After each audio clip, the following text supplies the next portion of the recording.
Atlanta. In one corner of the locker room, a trainer carefully pulled a dark green t-shirt over the head of wincing Patriots safety Patrick Chung, still in plenty of pain after breaking his arm in the third quarter of Super Bowl 53.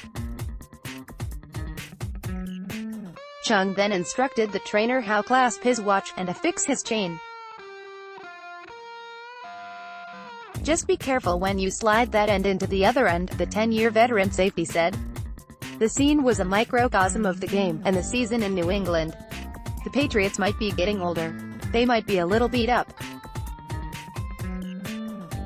And things might not come as easy to them as they'd like, or as they used to. But in the end they're still standing. They were last night, won last time. So was it harder? Yes. And did that make it more satisfying? It makes it way more satisfying, tight end Rob Gronkowski told me on the opposite end of the locker room. It was a grind, no doubt about it. It was a hard year, but we stuck together, and it made us stronger, definitely, in the end. The Patriots' 13-3 win over the Rams on Super Bowl Sunday in Atlanta wasn't pretty. But it was tough and gritty, and evolved into the kind of bout that this proud old prize fighter, I'm going to stick with that analogy, one I used when a team was struggling in November, has learned to love being in. In the end, it was clear that this bonded-together group of Patriots had plenty enough punch to break the younger, faster, star-studded Rams. They did it through coaching. They did it with clutch players. Most of all, they did it the hard way, because that's the way this edition of the New England dynasty knows. I think this one was extremely satisfying for the men in this room because they believed in each other throughout. Patriots president Jonathan Kraft said in a quiet moment after the game. There was a lot of change, and you find your stride. And clearly, the last 2 weeks of the regular season, it came together. And you could feel them taking ownership of that momentum, and then wanting to make a point in the postseason. The captains deserve a huge amount of credit for that. Matthew Slater, who talks to the team after each game, but then Devin McCourty, and Tom Brady, and David Andrews, and Patrick Chung, they just led, and they collectively would just say, "This season's not getting away from us," and they were right. In our Super Bowl 53, 2018 season wrap-up version of the MMQB, we've got plenty to get to, including a look ahead at 2019 for both the Rams and Patriots, with the big-picture decisions both franchises have coming. Competition Committee Chair Rich McKay on the fallout of the Saints-Rams game, and whether the overtime format might change. A peek inside the Hall of Fame voters' room. 6 storylines to stay on top of ahead of the draft. Nuggets on Kyler Murray, the Saints coaching staff, the Cowboys coaching situation, and much more. But we're starting with the new champions, same as the old champions. The Patriots have been to this stage so many times that you can actually see distinctly different identities in different Super Bowl editions of Brady-Belichick machine. The 2001 team was built on toughness and brilliant coaching. The 2003 and 04 team were as complete as they come. The 2007 and 11 teams were founded on a pyrotechnic offense. And the 14 and 16 editions were built on balance. This year's team, in plenty of ways, was a throwback to the first team, the one that came out of nowhere 17 years ago to win Super Bowl 36. Which is where we're going with this, as we break down the franchise's 6th championship win. To get there, we're going to take you through how those elements, toughness and coaching, were in play on Sunday night.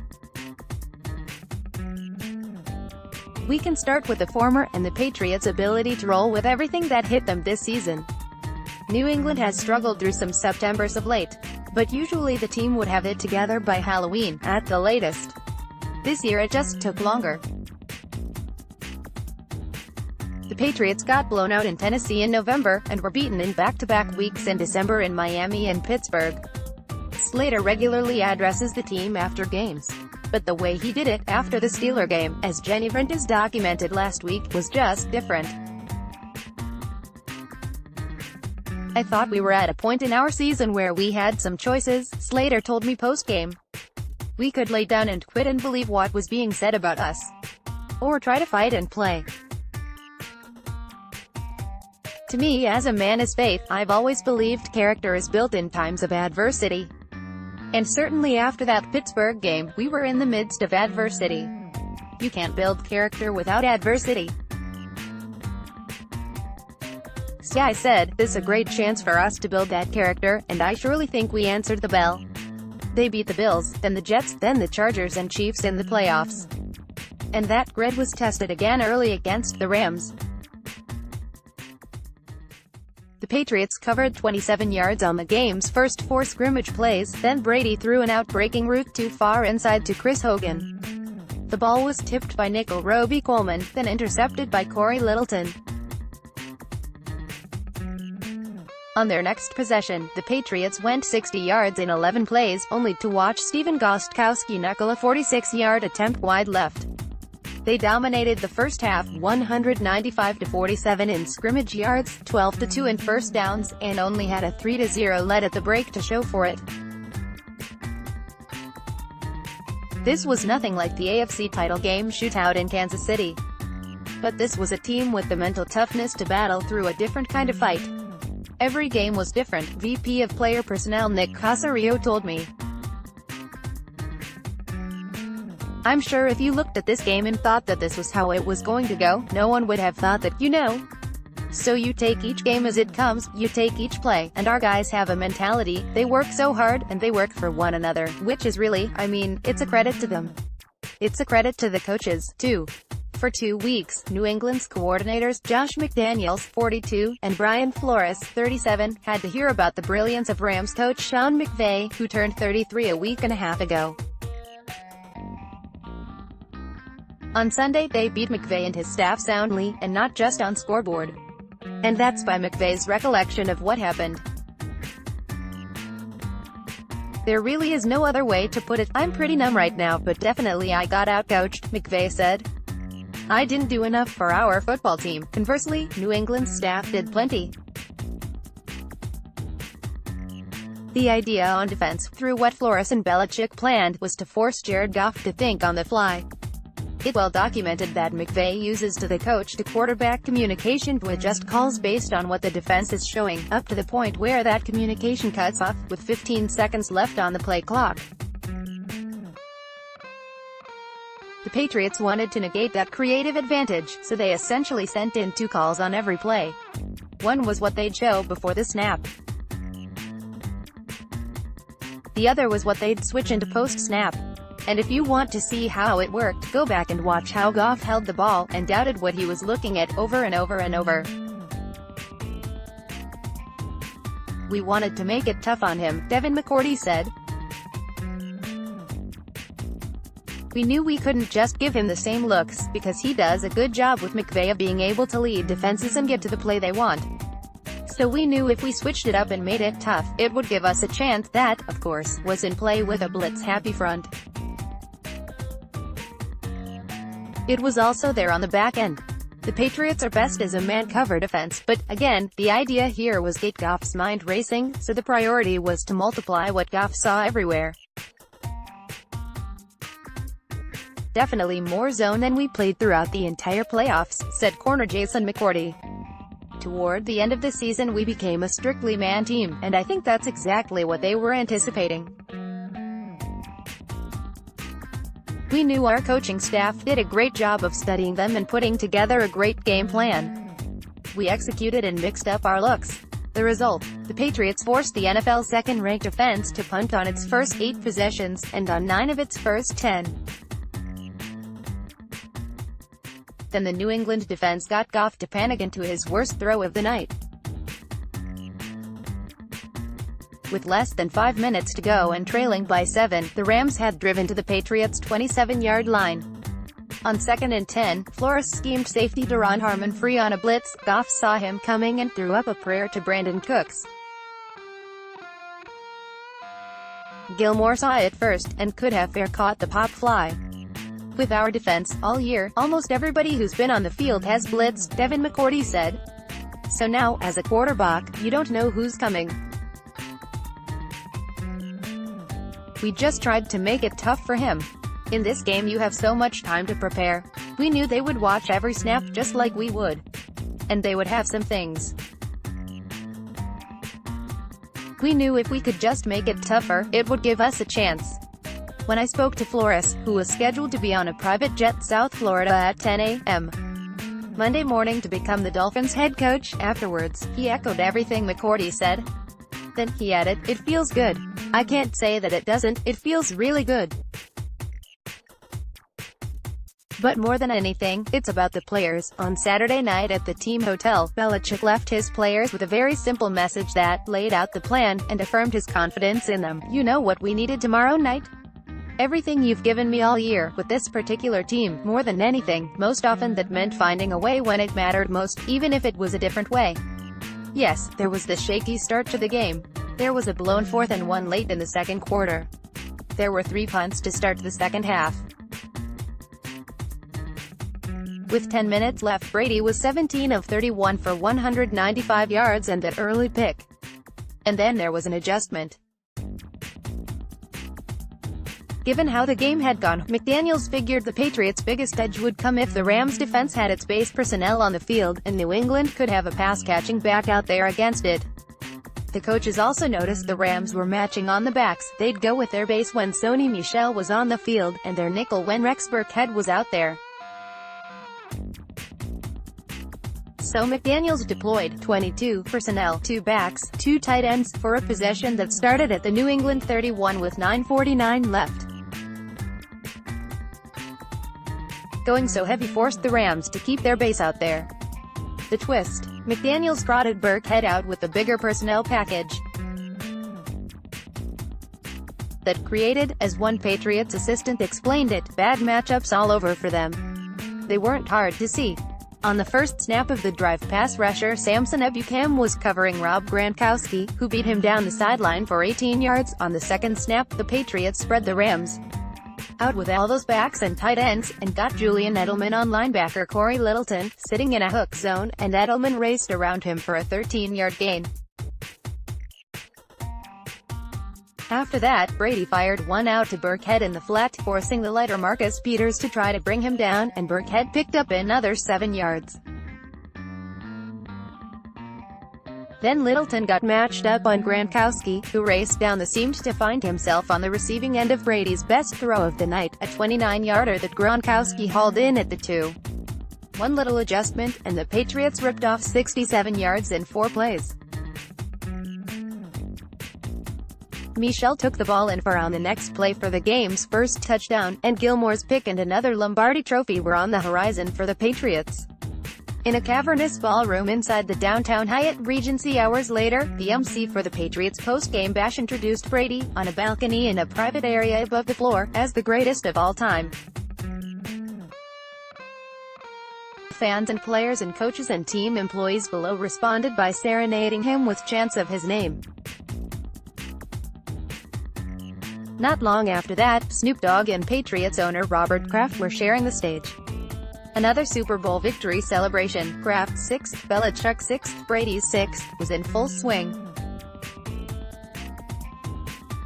Because we're always looking ahead, and we'll be doing plenty of it in the coming weeks, here are 3 big pieces of off-season business that the Super Bowl teams are getting ready to confront.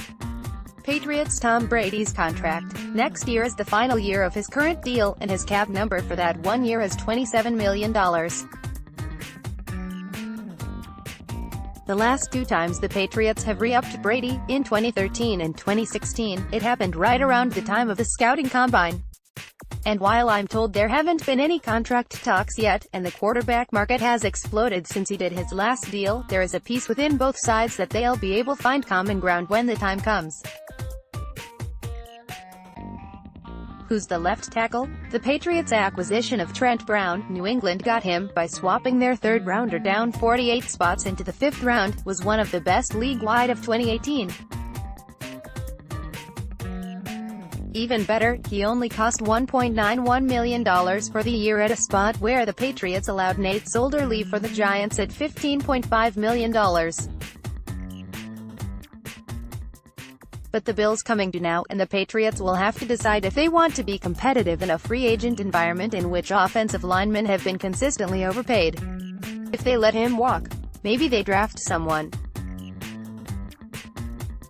Maybe they turn to 2018 first-round pick Isaiah Wynn, who projected to the NFL as a guard but played left tackle in college. Youth movement? There are questions about whether Gronkowski and/or Devin McCourty will retire. Edelman's going into a contract year, and is now a decade in as an NFL player.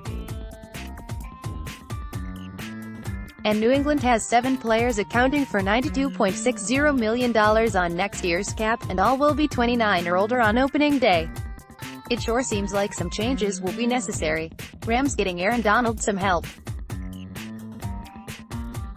Ndamukong Suh and Dante Fowler are free agents, and the Rams' cap flexibility to keep guys like that is changing as the young corp Donald, Gurley, etc., gets rewarded with second contracts. Fowler almost certainly will be off to get paid elsewhere.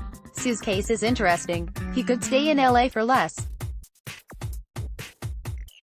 And this is an area where you can expect the Rams to look in the draft, especially given the strength of this year's defensive line class. Finding a left tackle of the future, or now, Andrew Whitworth has a year left on his contract but could well retire. And if he does, that leaves a significant hole in the Rams' rebuild line. Is rookie Joe Noteboom the answer? Do they spend their first-round pick on one? Whitworth has been a huge part of the Rams' renaissance, and whether they're replacing him or finding his heir, getting a new version of him is a big priority. Goff's contract. The Rams are going to explore the idea of extending their QB, and could save some money and manage the cap ramifications a little easier by doing so. Team management has been aggressive in these spots in the past with players like Todd Gurley and Michael Brockers, so it would hardly be surprising to see Goff get extended by the end of the summer. More than a week later, something about the missed call in Superdome was still bothering me, and it was simple as can be.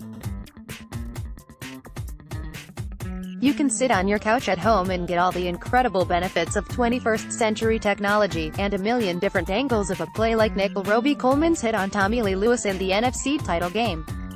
And in the process, you can see whether a call, or a no call in this case, is right or wrong most of the time. So we all have that benefit. But it's not afforded the officials on the field at the same level. How does that make sense? Because that was bugging me, I hit up Falcons president Rich McKay, the competition committee chairman, on Saturday to ask.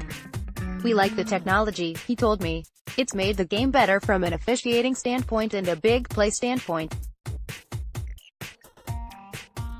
The question just becomes, how far do you want to take replay? Yes, 4K, 5K, wherever we are, we're past high definition, is definitely better than what we had before. Now you have to decide how far are you going to go in the game. And I think that's what this play in this game, the magnitude of the play, will bring the discussion back again, and then, McKay and I dove into it. Here are 5 points I'd pass along from our conversation on the rules changes that could be set in motion this month. It's a certainty that significant changes are going to be considered. And making penalties reviewable, for a very obvious reason, will be a focal point of that discussion. We have a group of people that say, well, you should get every call right, and you'll have another group that'll say, no, you just want to deal in the big plays, because we don't want to disrupt the flow of the games. I think now is that time to sit back and say, okay, we've forever said no to reviewing penalties as a league. There's never been an appetite for penalties as a league, because of the judgment aspect of it. But this play merits the discussion again. I don't think it's anybody pushing back on technology. Because of this play, we're going to have this discussion again, and I think it's a good discussion to have. It's critical to set boundaries. In our talk, McKay took me back to 1992, when replay was voted out because it was disrupting the flow of games and failed to get the call right every time. The challenge system was put in place to address that issue. Now the question is whether you expand the challenge system without bringing that disruption back. It's how you put boundaries around how you're going to use it, when you're going to use it, and for what purposes you're going to use it, McKay said. This idea that we can get every play right, we'd be there all night if we were going to get every play right. We've got a human element in coaching, we've got a human element in playing, and we've got a human element in officiating. That's why I will say the challenge system has served us very well. It's a limited system. McKay was disappointed that the NFC title game ended like it did. I'm disappointed anytime there's discussion on something other than the teams, he said. When you do that, people say, boy, I feel bad for the Saints, and you do. They lost a game they had a legitimate chance to win, obviously. With that call, they would have put themselves in a position where they were virtually assured to win. But I'm disappointed for the Rams, because they played fantastic. Did they get credit for it? No, and McKay then mentioned that it's sometimes tough to balance those things with a priority to keep the product at its best. This was a very good year for our league, and we don't want to put ourselves in position where, in reacting to a play, all of a sudden you've created not as good a game on the field, he said. But do I think it's going to be talked about? Yes. Do I think there's potential for change? Yes. The officiating, as McKay sees it, was good this year. The NFL grades the officials. We're not privy to those marks. But McKay has a good idea of how the season has shaken out, and he thought the officiating in 2018 wasn't nearly as bad as it was perceived to be. Any year, we tend to get tainted by 6 plays or 4 plays, and all of a sudden, you're going to hear, well, it wasn't a very good year, he says. I think the quality of the games, the way games are reported upon by you guys, when I listened to that, I heard pretty good things all the way through. Until that moment, when I heard people say, the officiating's been bad all year, I just don't agree with that. I know how challenging it is to officiate in our league. Over time change seems unlikely. Getting less attention the last few weeks was how the AFC title game ended. And there was some bellyaching over the fact that Patrick Mahomes didn't get a shot to answer Tom Brady in OT, to the point where some called for change to the extra session rules, too. It doesn't sound like that's coming. We lost the Super Bowl 2 years ago to New England, McKay said of his Falcons. They beat us in overtime. We never touched the ball. And I still felt the rule was fair. We had every opportunity to stop them. This league, in the early 70s, when it made the shift to sudden death, we liked the concept of sudden death. We liked the concept that you had to do something. We felt like we needed to modify that rule because of the field goal kickers. I, for one, don't see a reason to modify it again.